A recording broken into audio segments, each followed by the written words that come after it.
Saudara, hari ini topiknya adalah sukacita dalam memenangkan pertandingan, saudara. Oke. Nah, di sini ini masih dalam konteks pikiran yang rohani. Saudara, kebanyakan orang membaca biografi untuk memuaskan keinginan tahu mereka tentang orang-orang hebat. Berharap bahwa mereka juga dapat menemukan rahasia apa yang membuat mereka hebat. Kita kagum sama Paulus, mengapa dia bisa begitu setia sama Yesus Kristus, begitu bisa tahan penderitaan dalam penjara, apa yang membuatnya begitu, saudara? Nah, dalam Filipi 3, ini sebenarnya Paulus memberi kita biografi rohaninya. Masa lalunya saat dia menulis ini, yaitu bagaimana masa lalunya dia menjadi penganiaya jemaat, tetapi dia mendapatkan nilai baru, yaitu mengenal Kristus. Nah, setelah dia mengenal Kristus, dia mengejar yang namanya semangat baru, yaitu untuk memenangkan pertandingan. Pertandingan apa, saudara? Pertandingan iman sebenarnya, saudara. Saya mengejar semangat baru, memenangkan pertandingan iman yang buahnya adalah pekerjaan baik. Nah, ini istilahnya juga sebenarnya adalah kerjakanlah keselamatanmu. Nah, saudara, kita telah bertemu dengan Paulus yang menemukan nilai-nilai baru ketika dia bertemu dengan Yesus Kristus dan mengenal dia. Di bagian ini, kita bertemu dengan Paulus dengan kekuatan rohaninya yang diberikan Yesus Kristus. Karena Yesus Kristus ada di dalam dia, mengejar ke arah garis finish dalam pertandingan. Nanti saudara, yang ketiga, di bagian terakhir, kita akan melihat Paulus melihat kewarganegaranya di surga dan menantikan kedatangan Yesus Kristus. Dalam setiap pengalaman ini, Paulus melatih pikiran rohani, saudara. Apa artinya ini? Dia melihat hal-hal di bumi dari sudut pandang surga, dari sudut pandang Tuhan. Akibatnya, dia tidak kecewa dengan hal-hal yang di belakangnya, di sekelilingnya, atau di depannya. Hal-hal yang terjadi di dunia ini tidak akan merampas sukacitanya, saudara. Nah, dalam surat-suratnya, Paulus mengumpulkan banyak ilustrasi dari dunia untuk menyampaikan kebenaran tentang kehidupan Kristen. 4 yang menonjol adalah tentang militer, tentang arsitektur, tentang pertanian, dan atletik. Dalam paragraf ini, Paulus adalah sang atlet. Paulus tidak menyebutkan olahraga yang tepat yang Paulus gambarkan, apakah lomba lari atau lomba kereta kuda. Tetapi dalam hal ini, kemungkinan adalah balapan kereta kuda, saudara. Kereta Yunani yang digunakan dalam olimpiade dan acara lainnya, sebenarnya hanya sebuah platform kecil dengan 2 roda saja di sisinya. Pengemudi hanya memiliki sedikit pegangan saat dia berlari di sekitar lintasan. Dia harus mencondongkan tubuhnya ke depan atau merenggangkan setiap saraf otot untuk menjaga keseimbangan dan mengendalikan kuda, saudara. Kata kerja dalam Filipi 3 ayat 13, yaitu mengarahkan diri, secara harfiah katanya pas, yang berarti mencondongkan tubuhnya seperti dalam perlombaan balap kereta kuda, saudara. Nah, ini chariot race yang tadi kita udah lihat. Nah, ini adalah salah satu dari permainan olimpiade Yunani kuno. Selain gulat, lempar lembing, berlari, dan lempar cakram, dan satunya lagi adalah ini, saudara. Tapi sekarang sudah tidak ada lagi karena sangat-sangat bahaya sekali. Nah, saudara, perlombaan ini bukan untuk keselamatan. Penting untuk dicatat bahwa di sini Paulus tidak memberitahu kita bagaimana caranya diselamatkan. Konteksnya bukan itu. Jika ya, itu akan menjadi gambaran keselamatan dengan perbuatan atau usaha sendiri, bukan dengan iman. Dan ini akan bertentangan dengan apa yang dia tulis dalam 11 ayat pertama Filipi 3. Nah, saudara, untuk berpartisipasi dalam permainan atau olimpiade Yunani, pertama, atlet harus menjadi warga negara. Dia tidak mengikuti perlombaan untuk mendapatkan kewarganegaraannya. Seperti kita orang Kristen, kita harus menjadi warga negara surga dulu, barusan dapat mengikuti perlombaan. Jadi mengerjakan keselamatan itu harus kita dapat dulu. Nah, Jadi di sini konteksnya bukan untuk keselamatan, tetapi untuk mendapatkan mahkota, saudara. Ya, dalam Filipi 3 ayat 20, Paulus mengingatkan kita bahwa warga negara kita ada di surga. Karena kita sudah menjadi anak-anak Tuhan melalui iman di dalam Yesus Kristus, nah saudara, kita memiliki tanggung jawab untuk berlomba dan mencapai tujuan yang telah Tuhan tetapkan bagi kita. Karena itu saudara, saudara-saudara itu harus masuk ke pelayanan. Karena kita sudah dibaptis dalam Roh Kudus untuk menjadi satu tubuh Kristus. Karena kita sudah menjadi tubuh Kristus, maka kita harus melakukan bagian kita. Respon kita terhadap Allah, yaitu untuk melayani Dia sampai Tuhan Yesus kembali. Itu namanya mengerjakan keselamatan. Itu yang namanya kita berlomba di jalur Tuhan. Nah, ini adalah gambaran dari Filipi 2 ayat 12-13, yaitu kerjakanlah keselamatanmu dengan takut dan gentar, bukan dengan kekuatan sendiri, tetapi karena Allah yang mengerjakannya di dalam kamu. Nah, karena itu saudara, ini kita baca firman Tuhan, Filipi 2 ayat 12-16. Ini tentang bagaimana kita berlomba agar bisa menang. 1. Bukan seolah-olah aku telah memperoleh hal ini atau telah sempurna, melainkan aku mengejarnya.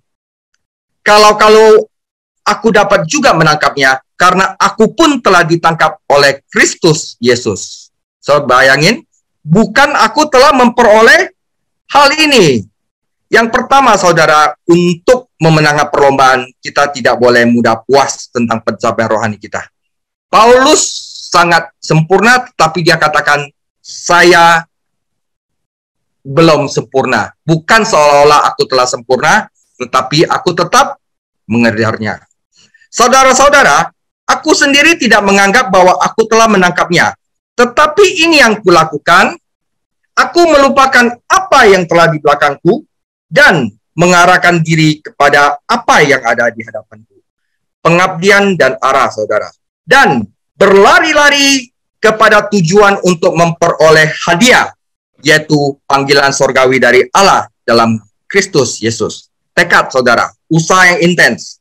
Karena itu, marilah kita yang sempurna, yang telah dewasa, berpikir demikian. Dan jikalau lain pikiranmu tentang salah satu hal itu akan dinyatakan Allah juga kepadamu. Tetapi, baiklah tingkat pengertian yang telah kita capai, harus kita lanjutkan menurut jalan yang telah kita tempuh. Disiplin, saudara. Nah, saudara, jadi di sini akan dibahas 5 hal untuk memenangkan pertandingan. Saudara, ini bisa dipakai untuk kita bekerja. 5 hal ini bagaimana kita sukses dalam kerjaan. 5 hal ini bagaimana kita sukses dalam kuliah kita. Bagaimana anak-anak bisa dapat ranking yang paling bagus. Bagaimana 5 hal ini sukses agar kita dapat berwira swasta. Apalagi bagaimana kita bisa untuk mengerjakan keselamatan kita.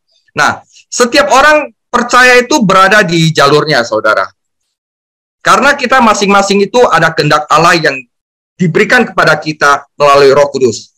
Masing-masing memiliki jalur khusus untuk bertanding, dan masing-masing memiliki tujuan yang ingin dicapai. Jika kita mencapai tujuan yang seperti yang Tuhan rencanakan, maka kita akan menerima hadiah. Jika kita gagal, kita kehilangan hadiah, saudara, tetapi kita tidak kehilangan keselamatan. Kita tidak kehilangan kewarganegaraan kita.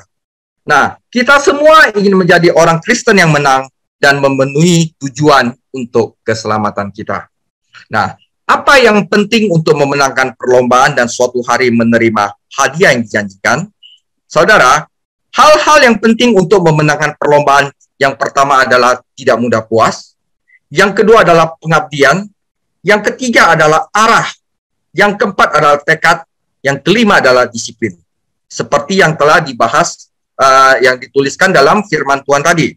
Nah, saya tambahkan hal-hal yang paling bahaya yang membuat Anda tereliminasi dalam perlombaan adalah guru-guru palsu, legalisme, dan kesombongan. Ini adalah topik hari ini, saudara. Jadi, saudara, yang pertama, apa yang penting untuk memenangkan perlombaan adalah tidak mudah puas. kata bukan seolah-olah aku sudah mencapainya, ini adalah pernyataan seorang Kristen besar yang tidak pernah membiarkan dirinya puas dengan pencapaian spiritualnya. Karena apa? Yang kita bandingkan itu bukannya dengan sesama orang Kristen. Yang kita bandingkan itu dengan Yesus Kristus. Ya, jelas Paulus puas dengan Yesus Kristus. Tetapi dia tidak puas dengan pencapaian kehidupan Kristennya. Ketidakpuasan yang kudus, yang baik, saudara, adalah hal pertama yang esensial untuk kemajuan di dalam Kristen, saudara. Jadi kalau WL merasa dia udah puas, dia tidak akan latihan lagi, saudara. Kalau saya udah puas tentang, wah saya mah, kalau misalnya ngajar, saya bisa langsung aja. Saya tidak usah belajar lagi. Nah, saya tidak akan memberikan yang terbaik, saudara. Ya, banyak orang Kristen merasa puas diri karena mereka bandingin pertandingan mereka dengan orang Kristen lainnya. Biasanya mereka tidak akan membuat kemajuan, saudara. Jadi orang Kristen yang benar-benar mau membuat kemajuan, dia tidak boleh membandingkan diri dia dengan orang Kristen lainnya. Tetapi bandingkan dirinya kepada Kristus, saudara. Jadi seandainya Paulus membandingkan dirinya dengan orang lain, dia sudah paling tinggi, saudara. Dia tidak akan tergoda untuk sombong dan mungkin sedikit santai. Lagi pula, tidak terlalu banyak orang percaya di zaman Paulus yang telah mengalami semua yang Paulus alami. Tetapi Paulus tidak membandingkan dirinya dengan orang lain. Ia membandingkan dirinya dengan Tuhan Yesus Kristus. Jadi penggunaan kata sempurna dalam Filipi 3, 12-15 menjelaskan pemikirannya. Dia sudah merasa dewasa, tetapi seolah-olah dia belum mencapainya. Artinya tidak mudah puas. Saudara, ini juga bisa dipakai di dalam kerjaan, dan saya juga mengalami pelajaran ini di hotel saya, saudara. Jadi untuk sales itu saya ada kasih target. Waktu Desember itu saya kasih sebuah target dan sales itu udah capai semua, saudara. Udah capai semua, akhirnya mereka tidak mau berusaha lagi. Akhirnya apa? Tahun baru saya itu sepi sekali. Nah, seperti itu, saudara. Jadi tidak boleh membiarkan seorang puas. Nah, ini saya berikan suatu contoh kisah Hengki, sales terbaik yang mudah puas. Hengki keluar dari kantor bosnya dengan ekspresi wajah yang cukup muram, hingga bunga mawar di meja sekretaris bos Ayu. Ini adalah itu. Kamu tidak dipecat kan? Kata sekretaris bos bertanya. Tidak seburuk itu. Tapi bos benar-benar berbohong kepada saya tentang catatan penjualan saya. Saya tidak bisa mengetahuinya. Selama sebulan terakhir saya telah membawa banyak penjualan. Saya pikir dia akan memuji saya. Tetapi dia malah menyuruh saya untuk menerima hasil penjualan saya dan menyuruh saya untuk bekerja lebih baik lagi. Kemudian, pada hari itu juga, sekretaris berbicara dengan bosnya tentang Hengki. Bos itu tertawa. Hahaha. Hengki adalah salah satu salesman terbaik kita, dan aku tidak mau kehilangan dia. Tetapi dia memiliki kecenderungan untuk berpuas diri dan puas dengan hasil kerjanya. Jadi jika saya tidak membuatnya marah kepada saya sebulan sekali, dia tidak akan pernah maju. Nah, jadi kita lihat kalau ada orang gampang berpuas diri, kita harus bikin dia tidak puas. Selalu motivasi dia untuk maju terus, saudara. Nah, Paulus belum mencapai kesempurnaan, tetapi dia sempurna, saudara, dalam kurung dewasa. Salah satu tanda kedewasaan ini adalah pengetahuan bahwa dia tidak sempurna. Orang Kristen yang matang dengan jujur menilai dirinya sendiri dan berusaha untuk berbuat lebih baik. Dan kadang-kadang, saudara, seringkali di dalam Alkitab kita diperingatkan terhadap penilaian yang salah tentang kondisi rohani kita. Kita pikir kita sudah rohani. Ternyata Alkitab bilang berbeda. Contohnya, saudara, kepada jemaat di Sardis, Wahyu 3 ayat 1, aku tahu segala pekerjaanmu. Engkau dikatakan hidup, padahal engkau mati. Mereka memiliki reputasi tanpa perbuatan nyata. Kepada jemaat di Laodikia yang menyombongkan diri bahwa ia kaya, padahal dalam Wahyu 3 ayat 17, karena engkau tidak tahu bahwa engkau melarat dan malang, miskin, buta, dan telanjang. Namun, kepada jemaat di Smyrna yang mengira mereka miskin, padahal mereka benar-benar kaya. Saudara Simpson mengira dia memiliki kekuatan lamanya, tetapi pada kenyataannya kekuatan itu telah pergi darinya. Jadi hati-hati untuk menilai kadar rohani kita, saudara. Nah, saudara, evaluasi diri, melihat ke belakang, saudara, itu tidak baik. Seperti kalau kita dalam perlombaan, itu kalau kita lihat ke belakang itu bisa tabrakan. Kita akan tereliminasi dalam pertandingan karena kita jatuh dari kuda. Evaluasi diri dengan melihat ke belakang bisa menjadi hal yang berbahaya karena kita bisa salah dalam dua arah.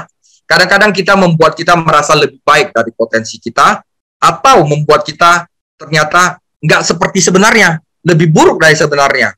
Nah, Paulus tidak memiliki ilusi tentang dirinya sendiri. Yang dia lakukan adalah dia terus maju terus dan memegang apa yang untuknya Kristus telah pegang darinya. Nah, ketidakpuasan ilahi ini sangat penting untuk kemajuan spiritual, saudara. Jangan pernah puas dengan pencapaian kita. Kita harus terus maju. Ukuran kita bukan tetangga kita. Ukuran kita bukan sesama teman gereja kita. Ukuran kita adalah Yesus Kristus, saudara. Karena kita ditakdirkan untuk menjadi serupa dengan dia. Nah, karena itu kita harus selalu merasa haus, saudara. Roh itu jangan dipadamkan. Kita harus merasa haus. Seperti rusa yang merindukan sungai yang berair, demikian jiwaku merindukan Engkau, ya Allah. Jiwaku haus kepada Allah yang hidup. Bilakah aku boleh datang melihat Allah? Kita harus seperti itu. Haus, saudara. Ini penting, saudara. Nah, kedua adalah pengabdian, saudara. Pengabdian itu adalah kita mengabdikan diri kepada panggilan kita yang sesuai dengan Roh Kudus yang berikan karunia roh kepada kita. Jadi kalau Roh Kudus memberikan kalian karunia untuk WL, fokus kepada sana dan jadikanlah terbaik. Kalau misalnya Roh Kudus memberikan saya karunia mengajar, saya fokus dalam bidang itu dan jadikan terbaik. Ya, jadi di sini satu hal adalah ungkapan yang penting bagi kehidupan Kristen. Satu hal yang kurang darimu, kata Yesus kepada penguasa muda yang kaya yang merasa benar sendiri. Markus 10 ayat 21. Satu hal yang perlu, dia menjelaskan kepada Marta yang sibuk ketika dia mengkritik saudara perempuannya. Lukas 10 ayat 42. Satu hal yang saya tahu, seru pria buta yang telah menerima penglihatannya oleh kuasa Kristus. Yohanes 9 ayat 25. Satu hal yang kuminta kepada Tuhan, itulah yang kuingini. Sang pemazmur Daud menulis dalam kitab Mazmur 27 ayat 4. Saudara, terlalu banyak orang Kristen yang terlalu banyak terlibat dalam banyak hal. Padahal rahasia kemajuannya adalah berkonsentrasi pada satu hal, saudara. Nah, bukannya tidak boleh melakukan hal-hal yang lain, tapi dia harus memiliki satu konsentrasi yang dia taruh, di mana Roh Kudus memberikan dia karunia roh untuk mengerjakan dalam kehidupan pelayanannya, saudara. Nah, keputusan inilah yang merupakan titik balik dari kehidupan D.L. Moody. Jadi sebelum tragedi kebakaran Chicago pada tahun 1871, kebakaran gerejanya, Mr. Moody terlibat dalam promosi sekolah minggu, pekerjaan YMCA, Young Men Christian Association, pertemuan penginjilan, dan banyak kegiatan lainnya. Tetapi setelah kebakaran, ia bertekad untuk mengabdikan dirinya secara eksklusif untuk penginjilan, saudara. Satu hal yang saya lakukan menjadi kenyataan baginya. Hasilnya, jutaan orang mendengar Injil. Saudara, dalam hal kesaksian saya sendiri, saya bertekad untuk fokus di bidang pengajaran saja. Walaupun saya masih bisa lakukan hal-hal yang lain. Sehingga saya bisa memberikan pengabdian saya dalam hal ini. Saya tidak fokus dalam hal-hal lain, walaupun saya perlu juga mengerjakannya. Ya, saudara, kalau orang atlet seperti pemain bulu tangkis, mereka harus fokus untuk main bulu tangkis agar mereka bisa menang. Jadi Susi Susanti dia harus fokus untuk main bulu tangkis untuk dia menjadi juara bulu tangkis. Dia nggak bisa, saya juga mau golf, saya juga mau karate, saya juga mau bulu tangkis. Mike Tyson nggak mungkin menang di Uber Cup, saudara. Maria Sharapova nggak bisa jadi Tiger Woods, saudara. Dia fokus. Mereka bisa menang karena mereka fokus dalam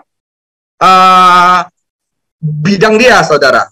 Nah, orang percaya harus mengabdikan dirinya untuk menjalankan pekerjaan Kristen. Pertama, Anda harus tahu karunia roh apa yang Roh Kudus berikan kepada Anda dan abdikan diri Anda dalam hal itu. Tidak ada atlet yang berhasil dengan melakukan segalanya, dia berhasil dengan spesialisasi, saudara. Ada beberapa atlet yang tampaknya mahir dalam banyak olahraga, tetapi mereka adalah pengecualian, saudara. Pemenangnya adalah mereka yang fokus dan berkonsentrasi, yang menjaga mata mereka pada tujuan dan tidak membiarkan apapun yang mengalihkan perhatian mereka. Mereka harus mengabdikan diri mereka sepenuhnya pada panggilan surgawi. Anda harus tahu dulu panggilan surgawi Anda apa. Ya, seperti saudara Nehemia. Nehemia itu difokuskan untuk membangun tembok Yerusalem, bukan untuk menginjil, bukan untuk ke Niniwe untuk mempertobatkan orang. Karena itu, dia harus fokus kepada membangun tembok Yerusalem. Seperti Nehemia, gubernur pembangunan tembok Yerusalem, mereka menjawab undangan yang mengganggu. Nehemia 6 ayat 3, lalu aku mengirim utusan kepada mereka dengan balasan, aku tengah melakukan suatu pekerjaan yang besar. Aku tidak bisa datang. Untuk apa pekerjaan ini terhenti oleh sebab aku meninggalkannya dan pergi kepada kamu? Yakobus 1 ayat 8, sebab orang yang mendua hati tidak akan tenang dalam hidupnya. Saudara, fokus adalah rahasia kekuatan. Jika sungai dibiarkan meluap tidak terkendali, saudara, daerah itu sekitarnya akan menjadi rawa. Tetapi jika sungai itu dibendung dan dikendalikan, itu menjadi sumber kekuatan. Ini sepenuhnya masalah nilai dan prioritas, hidup untuk hal penting, hidup untuk panggilan surgawi, hidup menurut karunia roh yang diberikan Roh Kudus untuk melayani di gereja Anda, saudara. Dan Anda akan memenangkan pertandingan. Saudara, yang ketiga adalah arah, saudara. Orang yang belum diselamatkan dikendalikan masa lalu. Tetapi orang Kristen yang berlomba melihat ke masa depan. Bayangkan apa yang mereka terjadi di lintasan balap jika pelomba mulai melihat ke belakang mereka. Saudara, sudah cukup buruk bagi seorang pembajak untuk melihat ke belakang. Lukas 9:62. Tetapi bagi seorang pembalap kereta kuda untuk melakukannya berarti kemungkinan besar tabrakan dan cedera serius. Seperti film yang kita lihat tadi. Kita terbiasa mengatakan masa lalu, masa sekarang, masa depan. Tetapi kalau orang Kristen itu beda, saudara. Tetapi kita harus memandang waktu sebagai aliran dari masa depan. Harapan kita di surga yang direalisasikan dari masa sekarang dengan tidak mengingat lagi masa lalu. Setidaknya orang percaya harus berorientasi pada masa depan, melupakan hal-hal yang dahulu. Oh, dulu saya begini. Oh, dulu saya disakiti. Oh, dulu saya di gereja diginin. Oh, itu jangan lupakan. Jangan itu menjadi penghalang Anda untuk maju, saudara. Jadi, harap diingat bahwa dalam istilah Alkitab, melupakan tidak berarti tidak mengingat. Jadi, selain kepikunan, ODGJ yang di tempat Pak Sony, hipnosis, kerusakan otak, tidak ada orang dewasa yang bisa melupakan apa yang terjadi masa lalu. Kita mungkin berharap bisa menghapus kenangan buruk tertentu, tapi kita tidak bisa, saudara. Melupakan dalam Alkitab berarti tidak lagi dipengaruhi oleh, tidak lagi dikendalikan oleh. Jadi, melupakan masa lalu artinya tidak lagi dikendalikan oleh bayang-bayang masa lalu. Ketika Tuhan berjanji, aku tidak akan mengingat dosa dan kesalahan mereka, dia tidak sedang menyarankan bahwa dia akan dengan mudah memiliki ingatan yang buruk. Itu tidak mungkin bagi Tuhan. Tuhan itu maha tahu. Apa yang Tuhan katakan bahwa aku tidak akan lagi mengingat-ingat dosa mereka, berarti dosa-dosa mereka tidak dapat lagi mempengaruhi kedudukan mereka di hadapanku dan mempengaruhi sikapku terhadap mereka. Jadi, melupakan hal-hal yang di belakang tidak menunjukkan suatu prestasi mental dan psikologis yang mustahil, yang dengannya kita mencoba untuk menghapus dosa dan kesalahan masa lalu. Ini berarti bahwa kita menghancurkan kekuatan masa lalu dengan hidup, berlari, berlomba dengan panggilan surgawi untuk masa depan. Gitu, saudara. Kita tidak bisa mengubah masa lalu, tetapi kita bisa mengubah makna masa lalu dengan berlomba dengan panggilan surgawi kita untuk Kristus, saudara. Wah, itu sukacita banget, saudara.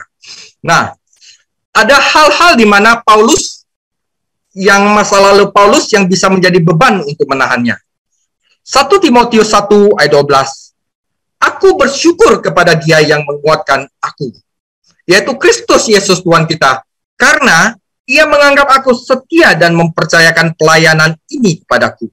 Aku yang tadinya adalah seorang penghujat dan seorang penganiaya dan seorang yang ganas, tetapi aku dikasihaninya karena semuanya itu kulakukan tanpa pengetahuan, yaitu di luar iman. Tapi sekarang karena dia iman kepada Yesus, dia mempunyai semangat baru mengejar segala sesuatu untuk mencapai garis finish. Contoh yang lain dari prinsip ini adalah Yusuf. Ketika dia bertemu dengan saudara-saudaranya untuk kedua kali dan mengungkapkan dirinya kepada mereka, dia tidak menaruh dendam terhadap mereka. Semuanya sudah tidak dikendalikan oleh masa lalu. Yang pasti mereka pasti udah menganiaya dia. Tetapi dia melihat masa lalu dari sudut pandang Tuhan. Karena itu Yusuf tidak kehilangan sukacitanya, saudara. Yusuf tahu bahwa Tuhan memiliki rencana untuk hidupnya. Perlombaan yang harus dia jalani. Dan dalam memenuhi rencana itu, dia melihat ke depan. Itu mematahkan kuasa masa lalu, saudara. Jadi arah itu penting. Jangan lihat ke belakang, saudara. Istri Lot lihat ke belakang, dia jadi tiang garuk. Terlalu banyak orang Kristen yang terbelenggu oleh sakit hati, saudara. Ini perlu konseling, perlu dipulihkan, saudara. Penyesalan masa lalu, itu perlu dipulihkan. Mereka mencoba menjalankan balapan dengan melihat ke belakang, saudara. Tidak heran mereka tersandung dan jatuh, dan akhirnya juga menghalangi orang Kristen lainnya. Karena di lintasan itu kuda kan jalan terus, saudara.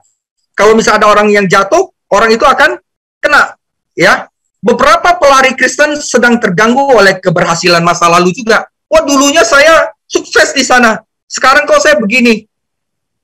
Ini juga sama buruknya, saudara. Jadi bukan hanya kegagalan yang membelenggu orang untuk ke depan, tetapi keberhasilan masa lalu yang tidak dialami sekarang juga bisa membelenggu orang. Ini sama buruknya. Yang masa lalu dulu saya punya mobil apa, ya sudahlah itu masa lalu. Sekarang saya jalan dengan panggilan Tuhan. Nah, hal-hal pahit di belakang harus dikesampingkan dan dilupakan. Dan hal-hal baik di masa lalu jangan diungkit-ungkit lagi dan disombongkan, saudara. Jadi adalah mungkin untuk memiliki ketidakpuasan ilahi, pengabdian dan arah, tetapi masih kalah dalam perlombaan dan mendapatkan hadiah. Karena ada hal penting yang keempat adalah tekad, saudara.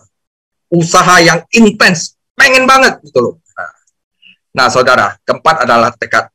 Kata aku berlari-lari, kata kerja yang sama ini diterjemahkan saya mengejar dalam Filipi 3:12 yang mengandung gagasan usaha yang intens. Getol, pantang mundur. Orang Yunani menggunakannya untuk menggambarkan seorang pemburu yang mengejar mangsanya dengan penuh semangat. Harus dapat, saudara. Nah, seorang pria tidak dapat menjadi atlet pemenang dengan mendengarkan guru yang mengajar, menonton film, membaca buku, atau menyemangati pertandingan orang yang bertanding. Dia harus menjadi atlet pemenang dengan masuk ke dalam permainan dan bertekad untuk menang. Semangat yang sama yang digunakan Paulus ketika dia menganiaya gereja, dia tunjukkan semangatnya dalam melayani Kristus. Sampai Tuhan Yesus datang, saudara. Kalau dipikir-pikir, bukankah luar biasa jika orang Kristen menaruh tekad yang besar dalam kehidupan rohani, seperti halnya dalam mereka bertekad untuk mencari uang, ketenaran, kesenangan di dalam dunia? Nah, saudara, ada dua ekstrim yang harus dihindari. Kadang-kadang kita orang terlalu legalistik, tapi kadang-kadang kita terlalu ngeroh. Legalistik, saya harus melakukan semuanya. Saya bisa. Saya adalah orang Kristen yang tangguh. Dan kedua, saya tenang aja. Tuhan Yesus yang lakukan seluruhnya. Dua ini harus dihindari, saudara. Yang pertama menggambarkan kekuatan, karena kita hidup bukan karena kekuatan kita, tetapi karena Yesus ada di dalam kita. Yang kedua adalah sikap, let the God do it all. Keduanya akan mencapai kegagalan. Tuhan Yesus ada di dalam kita, tetapi kita harus respon dengan tindakan. Jadi bukan dengan perbuatan kita diselamatkan, tetapi dengan perbuatan baik itu adalah respon kita karena kita telah diselamatkan. Itu buah dari iman. Atlet Kristen dengan pikiran rohani menyadari bahwa Tuhan harus bekerja di dalam dia jika dia ingin memenangkan perlombaan. Di luar aku, kamu tidak dapat berbuat apa-apa. Tuhan bekerja di dalam kita agar dia dapat bekerja melalui kita. Saat kita menerapkan diri kita pada hal-hal kehidupan rohani, baca Alkitab, doa, proses hidup, saudara, Tuhan mampu mendewasakan kita dan menguatkan kita untuk perlombaan. Beberapa orang Kristen begitu mati diri, saudara, sehingga mereka tidak pernah hidup kembali untuk berlomba. Udah diselamatkan, ya udah, saya jemaat aja, udah, saya nggak baca Alkitab di rumah seminggu sekali, saya ke gereja memberikan persembahan gitu aja. Aduh, terlalu sayang, saudara. Dan yang lainnya begitu yakin mereka dapat melakukannya sendiri, sehingga mereka tidak pernah membaca firman, nggak pernah berdoa, dan meminta dukungan atau kuasa Tuhan, saudara. Nah, saudara, ke arah tujuan apa yang ditekankan oleh pelari dengan tekad spiritual seperti itu, yaitu hadiah berupa panggilan surgawi dari Allah di dalam Kristus Yesus. Nah, nanti saya akan bahas hadiah itu apa, saudara, ya. Dapat ciki atau dapat apa ya. Ketika dia mencapai tujuan, Paulus akan mendapat hadiah. Sekali lagi, Paulus tidak menyarankan agar kita mencapai surga dengan usaha kita sendiri. Dia hanya mengatakan bahwa sama seperti atlet dihargai untuk usaha dia, demikian juga orang percaya yang setia akan dimahkotai ketika Yesus Kristus kembali. Lihat 1 Korintus 9:24-27 untuk paralelnya, dan perhatikan bahwa sementara hanya ada satu atlet yang menerima hadiah, saudara, orang Kristen asal dia mencapai garis finish akan menerima hadiahnya. Selanjutnya, para peserta Olimpiade menerima karangan bunga laurer dari Olimpiade itu akan memudar. Tetapi mahkota yang diberikan Yesus Kristus tidak akan pernah pudar. Yang penting kita mencapai tujuan, saudara, yang telah Dia kehendaki untuk kita. Tidak peduli seberapa sukses kita di mata manusia, kita tidak dapat diberi upah, kecuali kita memegang apa yang Kristus lakukan. Kristus Yesus tetapkan bagi kita, saudara. Saudara, yang kelima adalah disiplin, saudara. Disiplin itu artinya kita ikut aturannya Tuhan. Tidaklah cukup untuk berlari keras untuk memenangkan perlombaan. Pelari harus juga mematuhi aturan, saudara. Di dalam pertandingan Yunani, para juri sangat ketat dalam hal ini. Setiap pelanggaran aturan mendiskualifikasi atlet.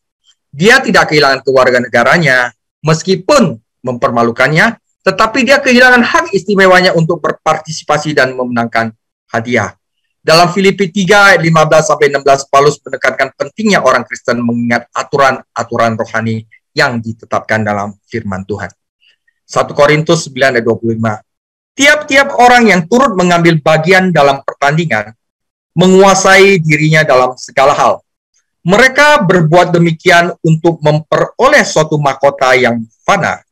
Tetapi kita untuk memperoleh suatu mahkota yang abadi. Sebab itu, aku tidak berlari tanpa tujuan. Dan bukan petinju yang sembarang saja memukul. Aku harus tahu kehendak Tuhan dalam hidupku apa. Tetapi aku melatih tubuhku dan menguasai seluruhnya, supaya sesudah memberitakan Injil kepada orang lain, jangan aku sendiri didiskualifikasi, ditolak, saudara.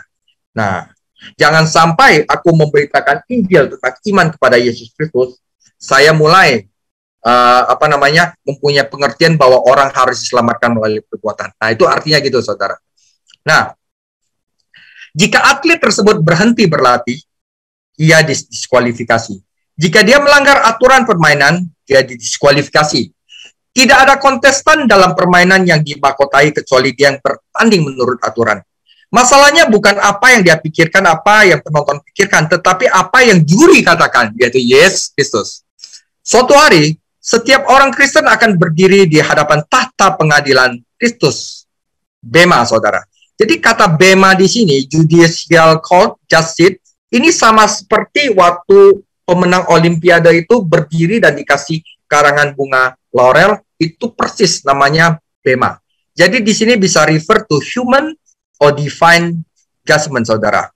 Jadi kata Yunani untuk kursi penghakiman adalah bema. Kata yang sama digunakan menggambarkan tempat di mana para juri Olimpiade akan memberikan hadiah. Jika kita telah mendisiplinkan diri untuk mematuhi aturan, kita akan menerima hadiah, saudara. Nah, saudara, bagian kedua adalah siapa yang bisa membuat kita tereliminasi dalam pertandingan. Ini penting, saudara. Galatia 5 ayat 7-15. Saudara, dahulu kamu berlomba dengan baik. Siapakah yang menghalang-halangi kamu sehingga kamu tidak menuruti kebenaran lagi? Ajakan untuk tidak menurutinya bukan datang dari Dia yang memanggil kamu. Sedikit rahi sudah menghamirkan seluruh adonan. Dalam Tuhan, aku yakin tentang kamu, bahwa kamu tidak mempunyai pendirian lain daripada pendirian ini. Tetapi barang siapa yang mengacaukan kamu, yang membuat kamu tidak lagi berpikiran bahwa kamu diselamatkan karena iman, tetapi harus ditambah perbuatan, ia akan menanggung hukumannya, siapapun juga dia. Dan lagi aku ini, saudara-saudara, jikalau aku masih memberitakan sunat, hukum, mengapa aku masih dianiaya juga? Sebab kalau demikian, salib bukan batu sandungan lagi, saudara. Baiklah, mereka yang menghasut kamu, ini guru-guru palsu, mengebirikan saja dirinya. Potong mereka punya sendiri, saudara. Saudara-saudara, memang kamu telah dipanggil untuk merdeka, tetapi janganlah mempergunakan kemerdekaan itu sebagai kesempatan untuk kehidupan dalam dosa. Melainkan, saudara, jadilah pelayan, layanilah seorang yang akan lain oleh kasih. Sebab seluruh hukum Taurat tercakup dalam satu firman ini, yaitu kasihlah sesamamu manusia, seperti dirimu sendiri. Tetapi jikalau kamu saling menggigit dan saling menelan, awaslah supaya kamu jangan saling membinasakan. Nah, saudara, jangan mau dipotong dalam perlombaan. Kamu berlomba dengan baik. Ketika Paulus pertama kali datang ke mereka, mereka menerima dia sebagai malaikat Allah. Mereka menerima firman yang benar, mempercayai Tuhan Yesus Kristus, dan menerima Roh Kudus. Mereka memiliki sukacita yang dalam, yang nyata bagi semua orang, dan rela berkorban apapun untuk menopang Paulus. Tapi sekarang, saudara, setelah guru-guru palsu datang, Paulus adalah musuh mereka. Apa yang sudah terjadi? Siapa yang memotong mereka sehingga mereka berhenti mematuhi kebenaran? Saudara, dalam perlombaan setiap pelari harus tetap berada di jalur yang ditentukan, tetapi ada beberapa peserta akan memotong pesaing mereka untuk membuat mereka keluar dari jalur. Inilah yang telah dilakukan orang-orang Yudais terhadap orang-orang percaya di Galatia. Mereka memotong dan memaksa mereka untuk mengubah arah dan melakukan jalan memutar rohani. Bukan Tuhan yang melakukan ini, karena Dia telah memanggil kita untuk berlari dengan setia di jalur yang bertanda kasih karunia, iman kepada Tuhan Yesus, bukan karena perbuatan. Ragi, saudara. Dalam ayat 9, Paulus memperkenalkan ilustrasi ragi. Dalam perjanjian lama, ragi umumnya digambarkan kepada simbol kejahatan atau dosa. Selama Paskah misalnya, tidak ada ragi yang diizinkan di rumah. Para penyembah tidak diizinkan untuk mencampur ragi dengan korban, meskipun ada beberapa pengecualian untuk aturan itu. Yesus menggunakan ragi untuk gambaran orang dosa ketika dia memperingatkan terhadap ragi orang Farisi, saudara. Paulus menggunakan ragi seperti simbol dosa di gereja di Korintus. Ragi benar-benar merupakan ilustrasi yang baik dari dosa. Pertama-tama diperkenalkan kecil dan dikompromikan, tetapi jika dibiarkan tumbuh dan meresap ke seluruh jemaat, bahaya, saudara. Nah, doktrin palsu dari guru-guru Yudais itu diperkenalkan ke gereja-gereja Galatia dengan cara yang kecil. Tetapi tak lama kemudian, ragi itu tumbuh, akhirnya mengambil alih gereja itu, saudara. Nah, ragi kaum Yudais atau legalisme tidak serta-merta menguasai sebuah gereja. Seperti ragi, ia diperkenalkan secara diam-diam, tumbuh, tak lama kemudian ia meracuni seluruh jemaat. Dalam kebanyakan kasus, motivasinya itu halus banget, saudara. Motivasi yang mendorong legalisme adalah baik. Kami ingin memiliki gereja yang lebih rohani. Tetapi metodenya tidak alkitabiah. Tidak salah memiliki standar di gereja, tetapi kita tidak boleh berpikir bahwa standar akan membuat seorang menjadi lebih rohani, atau bahwa memelihara standar adalah bukti kerohanian.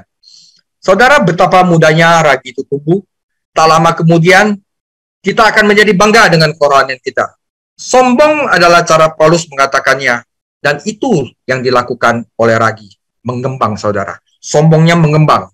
Dan kemudian mulai mengkritik kurangnya kerohanian orang lain. Ini bahaya, saudara. Ini tentu saja hanya memberikan makan daging dan mendukakan Roh Kudus. Tetapi orang yang melakukan ini, itu bahaya tidak sadar dengan berpikir bahwa mereka sedang memuliakan Tuhan Yesus. Bahayanya seperti itu, saudara. Jadi saya coba bikin satu gambaran orang yang sombong rohani seperti apa, yang sepertinya rohani, tapi legalisme, tidak alkitabiah. Oke, kisah Hartono yang sombong rohani. saya bergabung dengan gereja yang hebat. Sistemnya sangat rapi dan disiplinnya ketat. Saya mematuhi peraturan ini. Saya menjadi orang yang lebih spiritual. Saya sangat mengagumi gereja ini. Jadi sekarang saya tunduk pada aturannya. Saya percaya saya sendiri memiliki kekuatan untuk mematuhi dan memperbaiki diri. Saya melakukan apa yang diperintahkannya dan memenuhi standar yang ditetapkan untuk saya. Saya membuat kemajuan. Saya tidak melakukan beberapa hal yang biasa lagi yang saya lakukan. Orang lain memuji saya atas kepatuhan dan disiplin saya. Saya dapat melihat bahwa saya lebih baik daripada orang lain dalam perbuatan saya. Betapa indahnya menjadi begitu spiritual. Andai saja orang lain seperti saya, Tuhan Yesus tentu beruntung karena aku memilikinya. Saya memiliki keinginan untuk memaksakan ini kepada orang lain agar mereka dapat menjadi seperti saya. Gereja kami berkembang dan kami memiliki reputasi yang baik. Sayang sekali gereja lain tidak serohani kita. Ini bahaya, saudara. Ya, Tuhan Yesus memiliki gereja itu agar kita saling mengasihi. Dan mengasihi itu butuh kerendahan hati. Tetapi ini yang dicuatkan adalah kesombongan, saudara. Kebalik, kita itu jatuh ke dalam dosa karena Hawa itu berkata, iblis itu memperdaya Hawa dengan apa? Kamu akan menjadi seperti Allah. Kesombongan. Tuhan Yesus balikin, kita harus rendah hati, saudara. Nah, jadi ini adalah metode yang salah, saudara. Nah, saudara, di sini dikatakan Paulus biar orang-orang begitu mengebiri diri sendiri. Jadi setiap pemimpin gereja atau penatua memiliki tanggung jawab untuk mengawasi awalnya legalisme ini. Ragi pertama yang menginfeksi persekutuan dan akhirnya tumbuh menjadi masalah yang serius. Tidak heran Paulus begitu keras ketika dia mencela guru-guru palsu. Saya menderita penganiayaan karena saya mengkhotbahkan salib. Tetapi guru-guru palsu ini adalah selebriti populer karena mereka mengkhotbahkan agama yang memanjakan daging dan memberi makan ego. Apa mereka ingin menyunat Anda? Saya harap punya mereka sendiri yang dipotong. Sejak kematian dan kebangkitan Kristus, tidak ada nilai rohani dari hukum. Tidak ada nilai rohani dari sunat. Itu hanya mutilasi fisik.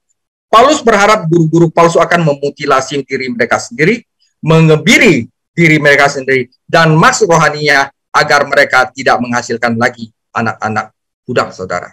Nah, saudara, kita balik lagi kepada pertandingan kasih karunia, saudara, pertandingan iman. Orang percaya yang hidup dalam lingkungan kasih karunia Tuhan adalah orang yang merdeka, saudara. Orang yang kaya, yang berlari di jalur kasih karunia yang mengarah pada mahkota dan pemenuhan di dalam Yesus Kristus. Tetapi sebaliknya, orang percaya yang meninggalkan kasih karunia demi hukum adalah seorang budak, seorang pengemis, dan seorang pelomba yang dengan jalan memutar. Singkatnya, dia adalah pecundang. Dan satu-satunya cara untuk tidak tereliminasi dari pertandingan adalah dengan menyingkirkan ragi. Itu doktrin palsu yang mencampurkan hukum dan kasih karunia. Dan kita harus menyerah pada roh Allah. Saudara, kasih karunia Tuhan cukup untuk setiap tuntutan hidup. Kita diselamatkan oleh kasih karunia. Kita melayani oleh kasih karunia. Kasih karunia memampukan kita untuk menanggung penderitaan. Kasih karunia mampu menguatkan kita sehingga kita bisa menjadi prajurit yang setia. Allah kita adalah Allah segala kasih karunia, saudara.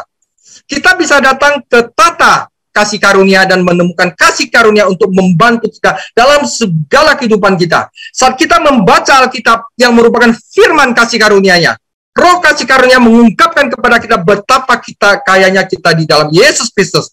Dan dari kepenuhan kita telah menerima kasih karunia demi kasih karunia, saudara.